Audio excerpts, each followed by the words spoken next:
Senior junior എന്നുള്ള പ്രശ്നത്തിലാണ്. ആരാണ് senior? P Rajeev എന്നാണ് നിയമസഭയിലെത്തിയത്. പി രാജീവ് നിയമസഭ കാണുന്നതെന്നാണ്. ഇത് തന്നെയല്ല, അതിന് തൊട്ട് മുമ്പാണ് അല്ലേ? 2016 അദ്ദേഹം ആദ്യമായി നിയമസഭയിൽ വരുന്നത്. അപ്പോൾ അങ്ങനെ സീനിയോറിറ്റി പറയാനൊന്നുമില്ല. അതൊരു പ്രശ്നം. രണ്ടാമത്തെ പ്രശ്നം, ഈ ചാനൽ ചർച്ച എന്തോ മോശം കാര്യമാണെന്നാണ് പി രാജീവ് പറയുന്നത്. പി രാജീവ് ചാനൽ ചർച്ചയ്ക്ക് പോയിട്ടില്ലേ? ഇപ്പോൾ രാഷ്ട്രീയ പാർട്ടികൾ ചാനൽ ചർച്ചയ്ക്ക് ആളുകൾ വിടുന്നത് എങ്ങനെയാണ്? അവരുടെ പാർട്ടിയുടെ നിലപാട് വളരെ വ്യക്തമായും അഗ്രസീവായിട്ടും പറയാൻ കഴിയുന്ന ആളുകളാണ് വിടുക. ഒരു ഡിബേറ്റിൽ ഒരു വിഷയം അവതരിപ്പിക്കാൻ കഴിയുന്ന ആളുകളാണ് വിടുക. അതിന് പാർട്ടിക്ക് 2 ലക്ഷ്യമുണ്ട്. ഒന്ന്, അവരുടെ നിലപാട് കൃത്യമായി പൊതുജനങ്ങളിലേക്ക് കൺവേ ചെയ്യുക. 2, ഈ പോകുന്ന ആളെ ജനങ്ങൾക്ക് പരിചയം ഉണ്ടാവുക എന്നുള്ളതാണ്, പരിചയപ്പെടുത്തുക എന്നുള്ളതുകൂടിയാണ്. നമ്മൾ ശ്രദ്ധിച്ച് നോക്കിയാൽ മനസ്സിലാവും, 10-22 വർഷമായി മലയാളത്തിൽ സ്വകാര്യ ടെലിവിഷൻ ചാനൽ വന്നിട്ട് അവരുടെ അന്തിച്ചർച്ചകൾ തുടങ്ങിയിട്ട്. ഇപ്പോൾ ഈ അന്തിച്ചർച്ച തുടങ്ങിയിട്ട് ഈ അന്തിച്ചർച്ചകളിലൂടെ വളർന്നു വന്ന ആളുകളാണ് ഇപ്പോൾ നമ്മുടെ മന്ത്രിമാരും MLA-മാരായിട്ട് ഇരിക്കുന്നത്. ബഹുഭൂരിഭാഗം പേരും, എല്ലാവരും ഒന്നല്ല, ബഹുഭൂരിഭാഗം പേരും. അവരുടെ ജനങ്ങൾ അങ്ങനെയാണ് പരിചയപ്പെട്ടത്. ആ നേതാക്കളെ കണ്ടാലോ, ഇപ്പോൾ ഒരു ചാനൽ ചർച്ചയിൽ വരുന്ന ഒരാളെ കാണുമ്പോൾ അയാളുടെ സ്ഥാനാർത്ഥിയായിട്ട് വരുമ്പോൾ അയാളെ നമ്മൾ അറിയുമല്ലോ, അല്ലെങ്കിൽ ഒരു സ്ഥാനാർത്ഥി കൊണ്ട് നിർത്തി ഇത് ആരാണെന്നൊക്കെ ചോദിക്കേണ്ട അവസ്ഥ വരില്ല. അപ്പോൾ 2 ലക്ഷ്യം, അതിലൊരു കൊടുക്കൽ വാങ്ങലുണ്ട്. ചാനലുകൾക്കും രാഷ്ട്രീയ പാർട്ടികൾക്കും ഒരു കൊടുക്കൽ വാങ്ങലുണ്ടെന്നാണ് ഞാൻ മനസ്സിലാക്കുന്നത്. അപ്പം കോൺഗ്രസിനെ സംബന്ധിച്ച് ഈ 10-22 വർഷത്തെ മലയാള സ്വകാര്യ ടെലിവിഷൻ ചാനൽ അനുഭവത്തിൽ കോൺഗ്രസിൻ്റെ വക്താക്കൾ പൊതുവെ അഗ്രസീവ് ആവില്ല.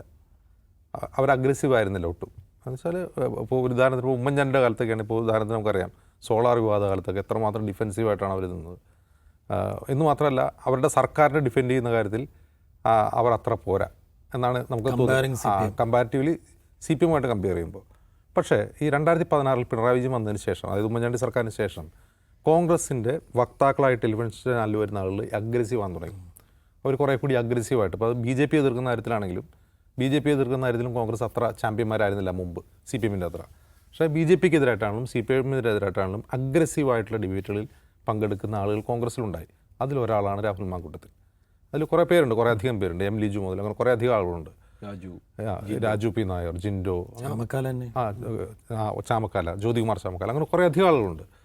അപ്പോൾ അങ്ങനെ ഒരു ലൈനപ്പ് കോൺഗ്രസ്സിനുണ്ടായി എന്നുള്ളത് കോൺഗ്രസിൻ്റെ ഒരു അഡ്വാൻറ്റേജാണ് ആ സമയത്ത്. അപ്പോൾ അതിനോടുള്ളൊരു അസഹിഷ്ണുത സ്വാഭാവികമായിട്ടും രാജീവിൻ്റെ പ്രതികരണത്തിലുണ്ട്. മറ്റൊരു കാര്യം, ഈ ബ്രാപ്പ് റാങ്കിങ് ഉണ്ടല്ലോ, അതാണല്ലോ ഏറ്റവും വലിയ പ്രശ്നം. അതിൽ ഈ കോൺഗ്രസ്സിനും ചില പ്രശ്നങ്ങളുണ്ടെന്ന് എനിക്ക് തോന്നിയിട്ടുണ്ട്. ഇപ്പോൾ ഒരു ഉദാഹരണം പറഞ്ഞു കഴിഞ്ഞാൽ, കേരളം ഈസ് ഓഫ് ബിസിനസ് ഡൂയിങ്ങിൽ വളരെ പിറകിലായിരുന്നു എന്നുള്ളത് വാസ്തവമാണ്. അത് പിറകിലാവാൻ CPM ഭരിച്ച സർക്കാരുകളാണോ കോൺഗ്രസ് ഭരിച്ച സർക്കാരുകളാണോ കാരണം എന്ന് വെച്ചാൽ ഇത് രണ്ടുമല്ല. കേരളത്തിൻ്റെ പൊതുവായിട്ടുള്ള ഒരു രാഷ്ട്രീയ കൾച്ചർ, പൊളിറ്റിക്കൽ കൾച്ചർ അതിനെതിരാണ്. ഒരു ട്രേഡ് യൂണിയൻ കൾച്ചർ അതിനെതിരാണ്. ഇതാണ് അതിൻ്റെ വാസ്തവം.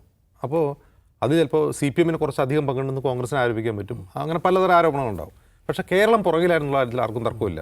അത് Oommen Chandy ഭരിക്കുമ്പോഴും Nayanar ഭരിക്കുമ്പോഴും VS Achuthanandan ഭരിക്കുമ്പോഴും പുറകിലാണ് is of doing ബിസിനസ്സിൽ. ഇനി ഈ ഈസ് ഓഫ് ഡൂയിങ് ബിസിനസ് എന്ന് പറഞ്ഞാൽ എന്തോ ഒരു വലിയ മാജിക് ലാമ്പാണ് എന്ന് ചിന്തിക്കുന്ന ആളുകളുണ്ട്.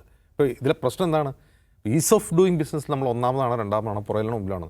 എന്താണ് ഈസ് ഓഫ് ഡൂയിങ് ബിസിനസ് എന്ന് നോക്കണ്ടേ? ഒരു ഉദാഹരണം ഞാൻ പറയാം.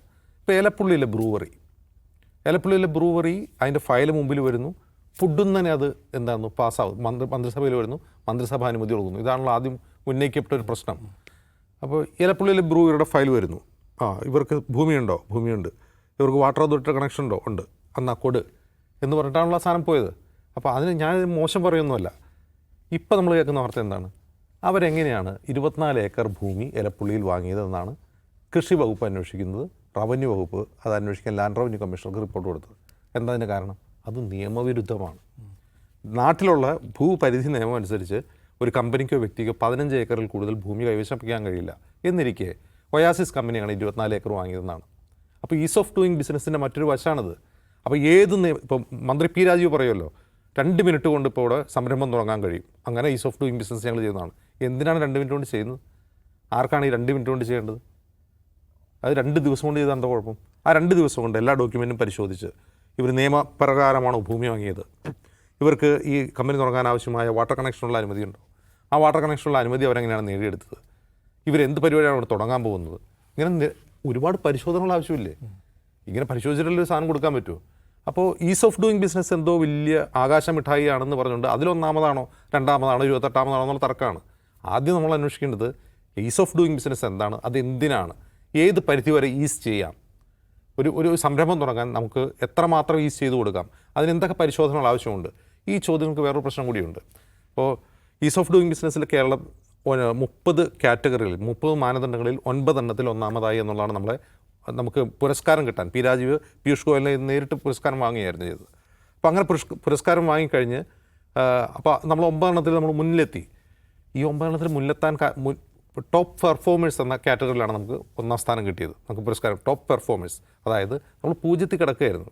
ഈ 0-ൽ നമ്മൾ എന്ത് ചെയ്തു? 100 മാർക്ക് നേടി. നിരന്തരം 0 മാർക്ക് വാങ്ങുന്ന കുട്ടി ഒരു പരീക്ഷയിൽ 100 മാർക്ക് വാങ്ങുമ്പോൾ അതിൽ നമ്മൾ ടോപ്പ് പെർഫോമറായി. അതാണ് സംഭവിച്ചത്. അപ്പോൾ അതിനർത്ഥം നമ്മൾ എല്ലായിടത്തും 1-ാമതായെന്നും 2-ാമതായെന്നും അല്ല, അത് പല കാറ്റഗറി ഉണ്ട്. കാരണം 2020 ഇത് പ്രഖ്യാപിക്കുമ്പോൾ നമ്മൾ ഏറെ പിന്നിലായിരുന്നു. 2022 അത് അവസാനത്തേതിൽ നമ്മൾ ടോപ്പ് പെർഫോമറായി എന്നുള്ളതാണ് സത്യം. അത് ശരിയാണ്, പി രാജീവ് പറഞ്ഞ് സത്യമാണ്, നമ്മൾ പെർഫോം ചെയ്തിട്ടുണ്ട്. പക്ഷേ ഇതിലൊരു പ്രശ്നം എന്താണെന്ന് വെച്ചാൽ, ഇതെങ്ങനെയാണ് ടോപ്പ് പെർഫോം ആവാനുള്ള കാരണങ്ങളുണ്ടായത്? നമ്മൾ മുമ്പ് പലവട്ടവും ഇവിടെ സൂചിപ്പിച്ചിട്ടുണ്ട്. 2016 അധികാരത്തിൽ വന്ന പിണറായി വിജയൻ സർക്കാർ 2017 15 നിയമങ്ങൾ ഒരൊറ്റ ഓർഡിനൻസിലൂടെ, നിയമസഭയിൽ അവതരിപ്പിച്ചിട്ടല്ല, ഒരു ഓർഡിനൻസിലൂടെ കൊണ്ടുവന്ന് 15 നിയമങ്ങൾ ഭേദഗതി ചെയ്തു. അതിൽ ചുമട്ടുതൊഴിലാളി നിയമം മുതൽ പഞ്ചായത്ത് രാജ് നിയമം മുതൽ നഗരപാലിക നിയമം മുതൽ ഒരുപാട് നിയമങ്ങൾ. ഈ നിയമങ്ങൾ ഭേദഗതി ചെയ്ത് ഈസ് ഓഫ് ഡൂയിങ് ബിസിനസ്സിന് വേണ്ടിയാണ്. അപ്പോൾ അതിൽ ഒരു പ്രധാനപ്പെട്ട കാര്യം, ഒരു സംരംഭം തുടങ്ങാൻ ഒരു പഞ്ചായത്തിൽ ഒരാൾ അനുമതി കൊടുക്കുകയാണ്. ആ അനുമതി കൊടുക്കേണ്ട അധികാരം ആർക്കാണ്? സാധാരണ പഞ്ചായത്ത് പറഞ്ഞാൽ പഞ്ചായത്ത് പ്രസിഡന്റ്, പഞ്ചായത്ത് ഭരണസമിതിയാണ്. പഞ്ചായത്ത് ഭരണസമിതിക്കല്ല, ഇപ്പോൾ സെക്രട്ടറിയാണ് അതിൻ്റെ അധികാരി. അതിനർത്ഥം എന്താണ്? ഇപ്പോൾ എൻ്റെ സൈഫൂരിൻ്റെ പഞ്ചായത്തിൽ ഒരു പന്നി ഫാം വരികയാണ്, അല്ലെങ്കിൽ ഒരു കോഴി ഫാം വരികയാണ്, അല്ലെങ്കിൽ ഒരു പശു ഫാം വരികയാണ്. അതൊരു സംരംഭമാണല്ലോ. അതവിടെ മലിനീകരണം ഉണ്ടാക്കുമോ, അത് നാട്ടുകാർക്ക് ബുദ്ധിമുട്ടാവുമോ എന്നാരാ പരിശോധിക്കേണ്ടത്? ആ പഞ്ചായത്ത് ഭരണസമിതിയാണ്. അവിടെയാണ് ജനപ്രതിനിധികൾ. ഇപ്പോൾ ആ അധികാരം എടുത്ത് ആർക്ക് കൊടുത്തു? സെക്രട്ടറിക്ക് കൊടുത്തു. സെക്രട്ടറി ആരുടെ ഉദ്യോഗസ്ഥരാണ്? സംസ്ഥാന സർക്കാരിൻ്റെയാണ്. അപ്പോൾ സംസ്ഥാന സർക്കാർ ആഗ്രഹിക്കുന്ന ഒരു വ്യവസായം ഏത് ജനങ്ങളുടെ നെഞ്ചത്തും വരാൻ പാകത്തിനുള്ള പരിപാടിയാണ് ഈസ് ഓഫ് ഡൂയിങ് ബിസിനസ് എന്ന് പറഞ്ഞത്. പിന്നീട് അതിനുണ്ടാകുന്ന പ്രൊട്ടസ്റ്റൊക്കെ പിന്നെയാണ്, അത് പിന്നെ പോലീസിനെ ഉപയോഗിച്ച് നേരിടുകയാണ് ചെയ്യുക. അപ്പോൾ ഈസ് ഓഫ് ഈ കേരളത്തിൽ വ്യവസായം വളരാതിരിക്കാനുള്ള ഒരു കാരണം ഒന്ന് ജനസാന്ദ്രതയേറിയ സ്ഥലങ്ങളാണ്. അപ്പോൾ ഇത്തരത്തിലുള്ള ജനദ്രോഹപരമായ എന്തെങ്കിലും മലിനീകരണം ഉണ്ടാക്കുന്ന ഒരു കമ്പനി, ആ കമ്പനിക്കെതിരെ സ്വാഭാവികമായിട്ട് പ്രൊട്ടസ്റ്റ് ഉണ്ടാവും. അത്തരം കമ്പനികൾക്ക് അനുമതി കൊടുക്കുന്നതിൽ അതത് തദ്ദേശ സ്ഥാപനങ്ങൾ ഒന്നുകൂടി റീതിങ്ക് ചെയ്യും. ഇതിപ്പോൾ സിംഗിൾ വിൻഡോ സിസ്റ്റം നടപ്പാക്കുന്നു, ഓൺലൈൻ സംവിധാനമുണ്ട്, അതൊക്കെ ശരി, നല്ലത് തന്നെ. പക്ഷേ മതിയായ പരിശോധന ഇക്കാര്യത്തിൽ ഉണ്ടാവുന്നുണ്ടോ എന്ന ക്വസ്റ്റ്യനാണ് ഈ സമയത്ത് ഉന്നയിക്കേണ്ടത്. അത് രാഹുൽ മാങ്കൂട്ടത്തിലാണ് ഉന്നയിക്കേണ്ടത്, മറ്റാരാളും ഉന്നയിക്കേണ്ടത് ആ പ്രശ്നമാണ്. നിങ്ങൾ ഈസ് ഓഫ് ഡൂയിങ് ബിസിനസ് നടത്തിക്കോളൂ, പക്ഷേ കൃത്യമായ നിയമം പാലിച്ചുകൊണ്ടാണോ, അതല്ല ഈ എല്ലാ മാനദണ്ഡങ്ങളും പാലിച്ചാണോ എന്നുള്ളത് എലപ്പുള്ളിയുടെ ഒയാസിസിൻ്റെ പശ്ചാത്തലത്തിൽ ആ ചോദ്യമാണ് ശരിക്കും ചോദിക്കേണ്ടത്. അതല്ലാതെ 2022 നിർത്തിപ്പോയ ബ്രാബ് റാങ്കിങ്, അതിൽ നിങ്ങൾ 1-ാമതാണെന്ന് പറഞ്ഞത് ശരിയല്ല. 1-ാമതായതിൻ്റെ കൃത്യമായ വിശകലനമാണ് ഞാൻ പറഞ്ഞത്. 0-ൽ കിടന്ന, അല്ലെങ്കിൽ 28-ാം സ്ഥാനത്ത് കിടന്ന് നമ്മൾ 1-ാം സ്ഥാനത്തേക്ക് വന്നത് ഈ പറയുന്ന 15 നിയമങ്ങൾ ഭേദഗതി ചെയ്തുകൊണ്ട് ഇത് എളുപ്പമാക്കി കൊടുത്തുകൊണ്ടാണ്. ഇങ്ങനെ എളുപ്പമാക്കി കൊടുക്കുമ്പോൾ ഉണ്ടാകുന്ന അപകടത്തെക്കുറിച്ച് UDF-നോ കോൺഗ്രസിനോ ഒരു പരാതിയുമില്ല. ആ അപകടങ്ങളെക്കുറിച്ചോ അല്ലെങ്കിൽ ഇത് എത്രമാത്രം ജനദ്രോഹപരമാവുന്നതിനെക്കുറിച്ചോ ആർക്കും ഒരു കൺസേൺ ഇല്ല. അത് ഒയാസിസിൽ മാത്രമേ കൺസേൺ UDF-ഓ കോൺഗ്രസോ ഉയർത്തുന്നുള്ളൂ എന്നുള്ളതാണ് പ്രശ്നം. അപ്പോൾ അവിടെ മറ്റൊരു പ്രശ്നം, രാജീവിൻ്റെ പ്രശ്നം എന്ന് വെച്ചാൽ അതൊരു തരം ഈഗോയാണ്. ഇന്നലെ വന്ന ഉപതെരഞ്ഞെടുപ്പിൽ ജയിച്ചു വന്ന രാഹുൽ നമ്മളെ ചോദ്യം ചെയ്യേണ്ട. ഈ സർക്കാർ നേട്ടം നേടിയിട്ടുണ്ടെങ്കിൽ അതിനെതിരെ എന്തെങ്കിലും ചോദ്യം ഉന്നയിച്ചാൽ അതെന്താണ്? അത് സംസ്ഥാന ദ്രോഹമായി മാറുകയാണ്. നമ്മൾ കേന്ദ്രത്തോടെ എന്തെങ്കിലും ചോദ്യം ചോദിക്കുമ്പോൾ അത് രാജ്യദ്രോഹമാവുന്നു, അല്ലെങ്കിൽ സംസ്ഥാന ദ്രോഹമാണെന്ന് ചിത്രീകരിക്കുന്നത് ഒരുതരം ഫാഷിസ്റ്റ് പ്രവണതയാണ്. പൂർണ്ണ ക്ലാസിക്കൽ ഫാഷിസ്റ്റ് അല്ല, നവ ഫാഷിസ്റ്റ് പ്രവണതയാണ്.